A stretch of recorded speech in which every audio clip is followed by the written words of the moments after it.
प्यारे बच्चों, हम लोग पाठ 1 पढ़े।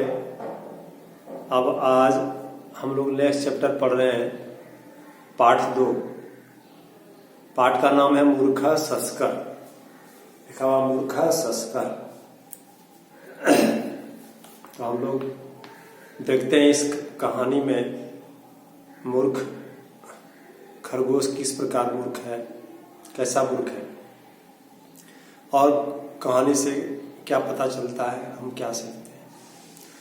कहानी इस प्रकार है, हम हर पंक्ति पढ़कर उसको बता रहे हैं। एकस्मिन वने एक सस्का आसीत्। एक वन में एक खरगोश था। एकदा सह वृक्षस्य छायायाम सहिता आसीत्। वह एक बार वृक्ष की छाया में सोया हुआ था। वृक्षात एकम फलम। वृक्ष से एक फल तस्य मस्तके अपतत।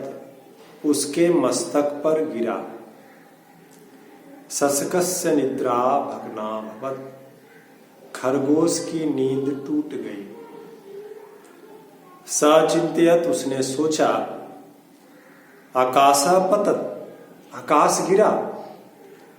भयात कातरः, और भय से परेशान। सह आत्मरक्षणाय अधावत। वह अपनी रक्षा के लिए भागा, दौड़ा। मार्गे एकः वानरः तम पश्यत्। रास्ते में एक बंदर ने उसको देखा। वानरः तम पृच्छत्।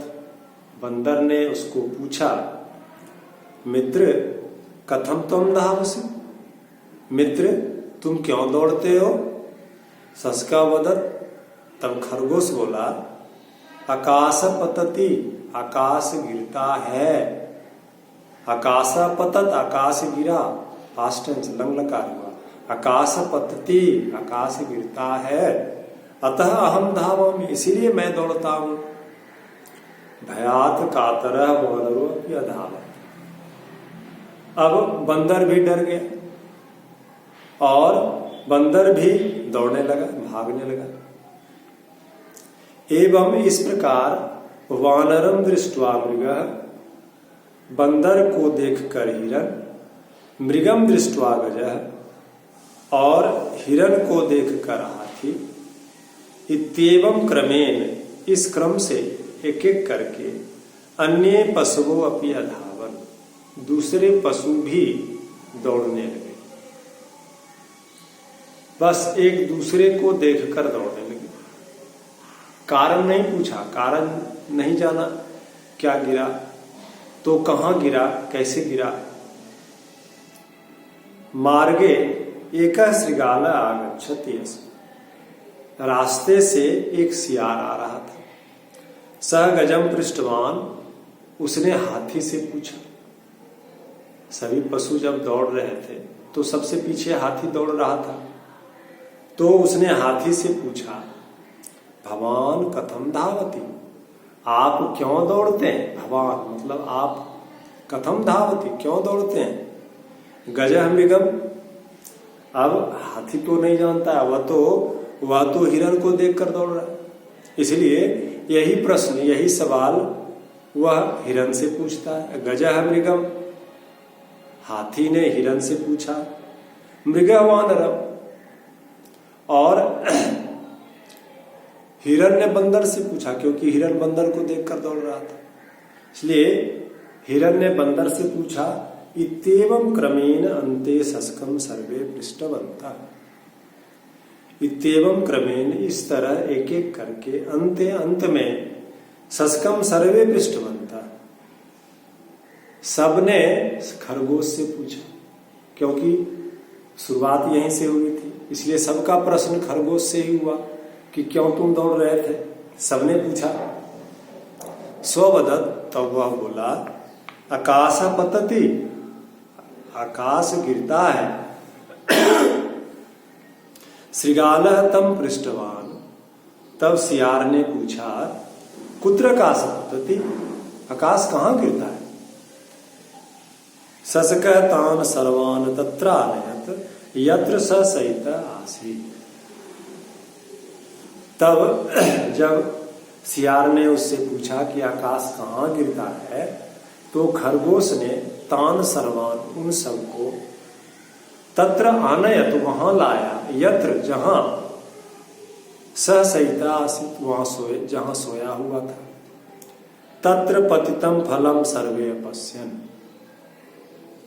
वहां सबने एक गिरे हुए फल को देखा। तत्र वहां पतितम फलम गिरे हुए फल को सर्वे अपश्यन् सबने देखा। श्रृगाल तम सस्कम अवदत् तब खरगोश ने तब सियार ने उस खरगोश से पूछा। श्रृगाल सियार ने तम सस्कम अवदत् उस खरगोश से कहा, अरे मूर्ख, एतत् फलम एव वृक्षात् अपतत्। यह अरे मूर्ख खरगोश, यह फल ही एतत् फलम एव यह फल ही वृक्षात अपतत वृक्ष से गिरा, न तो आकाश नहीं गिरा, ये फल ही गिरा जिसको तुमने आकाश समझ लिया। सर्वे पशवा हसन सभी पशु समझ गए और हंसने लगे। यह हास्यास्पद बात थी। अससका लज्जिता भवत् और खरगोश बड़ा लज्जित हुआ। अब उसको अपनी मूर्खता का पता चला। तो इस कहानी में जिस प्रकार खरगोश मूर्ख है, संसार में लोग इस प्रकार के मूर्ख होते हैं, इसी प्रकार की मूर्खता करते हैं। बस दूसरों की नकल करते जाते हैं। दूसरों की नकल करना बिना लाभ हानि समझे, बिना उचित कारण समझे, बिना समझे बूझे केवल दूसरों की नकल करना मूर्खता है। हम यदि केवल दूसरों की नकल करते हैं तो इससे यही साबित होता है कि बस हमको विचार विवेक नहीं है, हम सोच समझ नहीं सकते हैं। बस ये आपका काम है, बस आप जो करते हैं वो हमको करना है, हमको सोचना नहीं। ये प्रकट होता है। हम जब नकल करते हैं तो हमारी बुद्धि का यही परिचय होता है। इससे यही पता चलता है। जो मूर्खता है तो दूसरों की बिना सोचे समझे नकल करना, बुद्धिहीनता का परिचय देना है, ये उचित नहीं है। हमको हर चीज का नकल नहीं करना चाहिए। खास करके आजकल के युवा वर्ग जो है वे प्राय क्या करते हैं, विशेष रूप से अपने रूप रंग के लिए दूसरों की नकल करते हैं और जो जैसा है भगवान ने जिसको जैसा बनाया वो वैसा ही रहेगा। लेकिन दूसरों की बेवजह नकल करके हम अपनी बुद्धिहीनता का परिचय देते हैं। ऐसा मूर्ख हमको नहीं होना चाहिए। ऐसा नकल नहीं करना चाहिए। बिना सोचे समझे नकल करना हानिकारक भी होता है। धन्यवाद।